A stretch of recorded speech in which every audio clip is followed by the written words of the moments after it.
अब beauty corner में आप पाएंगे home decor and art effects, god idols, wall piece, metal art and wall clocks, flower pots and artificial flower plants, latest collection of crockery, stylish range of purse, toys section, packing items, hamper articles, fully air conditioned showroom, lift facility के साथ Vaidya arena, first floor near Digambar Jain Mandir, Balaghat. Bharat निर्वाचन आयोग द्वारा 4 मई को देश के 5 राज्यों तमिलनाडु, पश्चिम बंगाल, असम, केरल और पुडुचेरी विधानसभा चुनावों के परिणामों की गिनती की गई। कई चरण में संपन्न हुए इन चुनावों में मतदाताओं का उत्साह देखने को मिला, जबकि चुनावी दंगल में राजनीतिक दलों के बीच कड़ा मुकाबला भी था। विशेष चर्चा भाजपा के बंगाल विधानसभा चुनाव की जीत को लेकर है। रुझानों में भाजपा की स्पष्ट बहुमत वाली जीत के बाद पदाधिकारियों और कार्यकर्ताओं में जश्न का माहौल छा गया।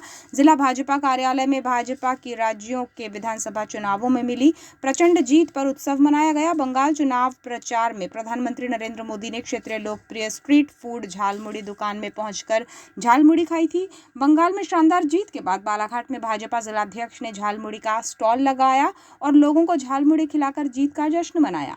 शहर के सुभाष चौपाटी में भाजपा कार्यकर्ता रैली के माध्यम से जीत की खुशी में नारे लगाते हुए पहुंचे, जहां पर भाजपा की जीत को ऐतिहासिक बताया गया और बंगाल सहित अन्य राज्यों में भाजपा के प्रदर्शन की प्रशंसा करते हुए वहां के मतदाताओं का धन्यवाद ज्ञापित किया गया। यहां पर 4 अप्रैल की शाम को नगरपालिका परिषद बालाघाट द्वारा सौंदर्यीकरण कार्य का लोकार्पण करते हुए सौगात दी गई, जिसमें भाजपाई उत्साह के साथ शामिल हुए।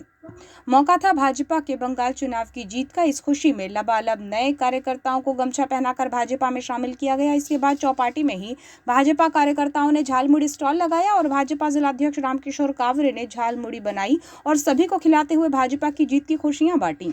आपको बताएं कि देश के प्रधानमंत्री नरेंद्र मोदी जब बंगाल चुनाव के प्रचार में थे तो उन्होंने एक दुकान पर जाकर झालमुड़ी, जो मसालेदार मुरमुरा है, उसे मांगा था। हालांकि ये सामान्य तौर पर था, लेकिन फ्रंट लाइन मीडिया और सोशल मीडिया में इसे काफी अहम माना गया, जिसके बाद ये एक ट्रेंड के तौर पर देखा गया था। झालमुड़ी पश्चिम बंगाल का एक लोकप्रिय स्ट्रीट फूड है, जो वहां की संस्कृति और खान पान से जुड़ाव को दिखाता है। यही कुछ बंगाल चुनाव में जीत के बाद भाजपाइयों ने भी किया और झालमुड़ी स्टॉल पर भाजपा पदाधिकारी और कार्यकर्ताओं के साथ ही आम जनों ने भी झालमुड़ी का लुत्फ उठाया।